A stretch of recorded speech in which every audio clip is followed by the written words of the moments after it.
God doesn't always bring individuals into our life to show us the kind of love we anticipate. He makes them adore us in ways we never would have thought possible.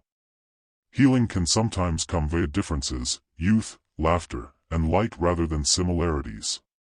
Sometimes the person you never imagined would fit your tale is the one who awakens your sleeping soul.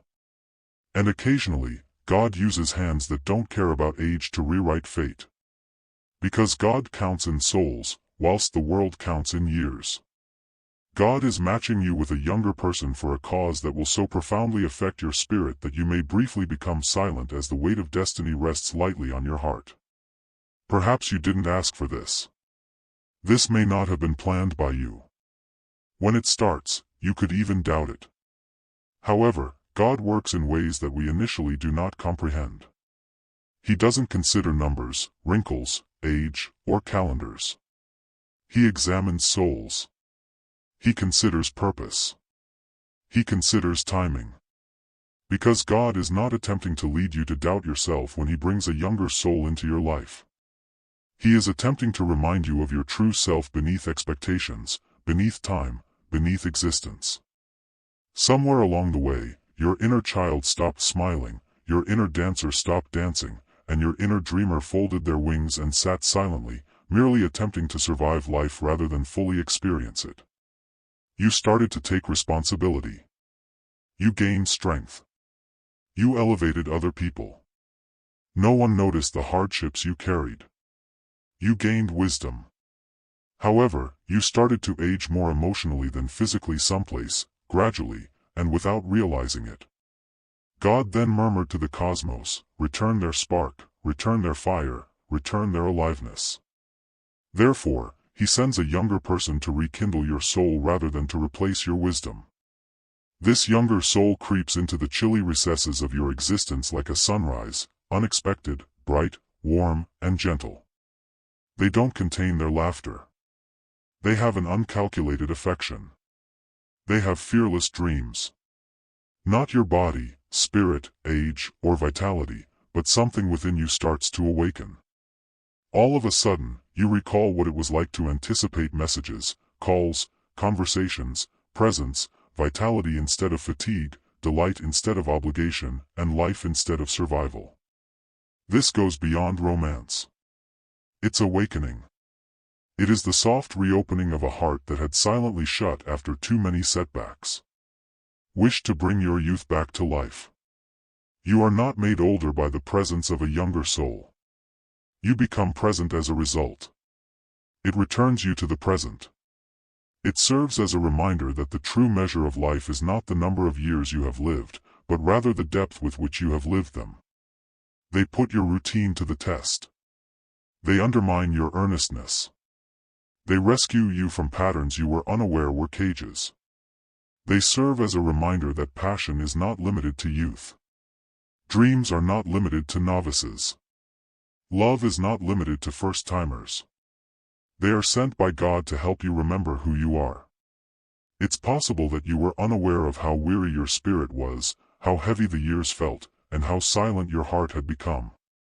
This was the version of you that used to laugh aloud, hope fearlessly, and believe in magic, miracles, love, and connection. However, God was aware of it and sent someone to warm the chilled parts of you with flame in their eyes. 2. Because you have reached a mature spiritual state. Recognize something deep. Such spirits are not arbitrarily aligned by God. This relationship is a benefit of development. You have experienced storms. You've experienced heartache. You've acquired patience. Not only have you grown older, but your spirit has also matured. You no longer ask for affection. You don't look for approval. You're not in competition. You know what peace is. You are aware of the purpose. You are aware of surrender. God is aware of that. He now has faith in you. He sends you someone who may be younger, but who has lessons they haven't lived long enough to comprehend on their own. And you? You become a beacon for them.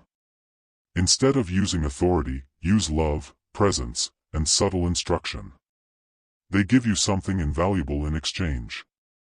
A divine exchange, wisdom for fire, serenity for passion, depth for light, experience for enthusiasm, energy, warmth, excitement, freshness, and surprise. Together, you establish harmony. You instruct them on how to breathe and calm down. They educate you how to feel and accelerate. Their immaturity is softened by you. They make you seem less serious. Two souls with different gifts but equal worth. That's divine math. 3. Because each of you is on a mission to heal the other. God occasionally sends people as healers rather than lovers, not to fill a void but to awaken a void you had forgotten existed. Two spirits come together. Two timelines collide.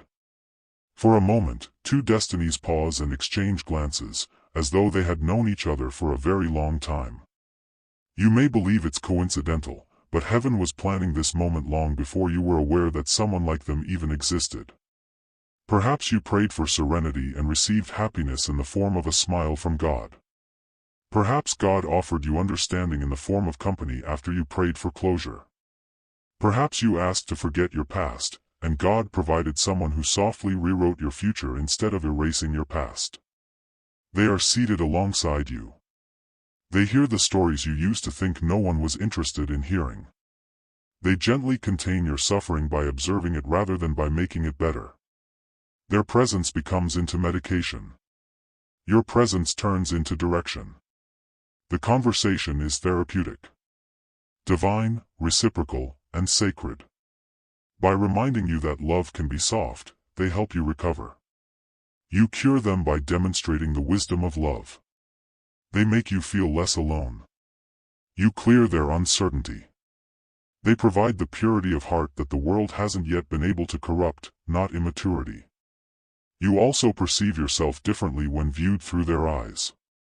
Not old, worn out, or late, but lovely, deserving, and selected. Perhaps you didn't require a companion. Perhaps you needed a mirror held in God's hand, one that shows your true self without the burden of years, setbacks, or self-doubt. The younger person may not always be your ideal substitute. They are the chapter of your salvation. They serve as evidence that your tale is still ongoing. It's changing. 4. Because love only counts souls, not numbers. The body, not the soul, is measured by age. The skin, not the heart, is responsible for wrinkles. God employs timing, not age, when describing love. He does not align birthdays, he aligns souls. Instead of counting calendars, he counts prayers. You two are timeless in the spiritual world. In a new timeline, you are two ancient souls reunited. The connection feels immediate because of this. Silence with them feels safe because of this. Maybe you've already met somewhere beyond recollection, but not in this lifetime. Your souls recognize one another somewhere between fate and eternity. The world may notice numbers, 5, 10, or 15 years, long before your names do, but heaven sees alignment. God smiles knowing that he has united two hearts that speak a language that others cannot hear, even though people may whisper, doubt, and ask questions. Not all love is symmetrical. There are moments when one heart is filled with hope and the other with history. While one has experienced walking through flames, the other is still learning how to use wings. Together, however, wings acquire direction and fire becomes light. Love is always equal in spiritual worth, but it is not necessarily equal in age. While a younger partner might not provide sameness, they do provide genuineness. Presence, not possession, is how they love. Curiosity, not caution, is what they love. Instead of dread, they are in love with freedom. They serve as a reminder that love should feel like a home rather than a cage. They have erratic, occasionally quick, youthful, and crazy energy. Unconditional love exists where differences become bridges rather than barriers, even though yours may be serene, patient, and grounded. Because love that comes from God does not require consent from others, you can stop caring about what other people think. You discover how to let love breathe. You discover how to love without possessing anything. You Your conception of love is rewritten by God. Perhaps you learned from your past that love must be painful. Perhaps you were raised in tales where being in love meant crying by yourself. Perhaps you thought that love required pain, silence, or sacrifice. But God says, let love be gentle, this time. Allow love to be gentle. Allow love to flow naturally. Allow love to heal you. Not using force. Do not be afraid. No shackles. In a place where age is meaningless, it's just soul meeting soul. 6. Because God wants to change your understanding of what love is. Even if you may have experienced love in the past, this love feels unique.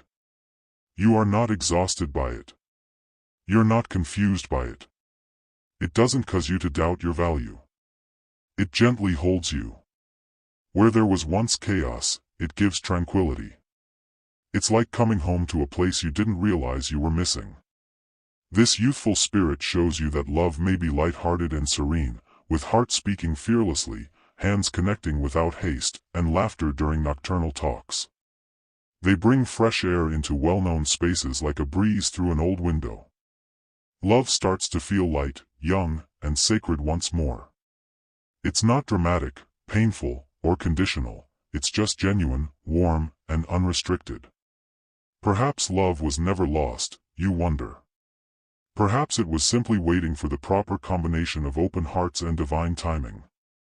Your belief in softness, your need for connection, and your capacity to experience joy without feeling guilty are all things that God sends them to repair.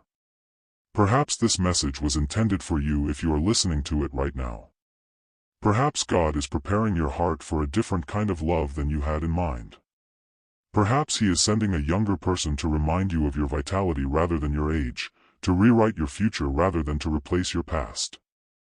A future in which you are recognized, appreciated, loved, and selected. Perhaps this time, love will rebuild you rather than break you.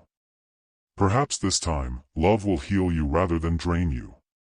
Perhaps this time, God is giving you the same purity, concern, and commitment that you have always shown to others.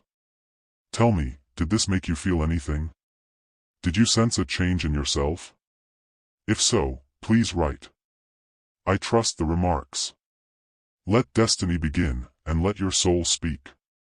Tell me, do you sense it as well? I appreciate you finally remaining with me. For more videos that alter your perspective, please like, share, and subscribe to the channel. Because with your love and support, this channel will expand. Many thanks.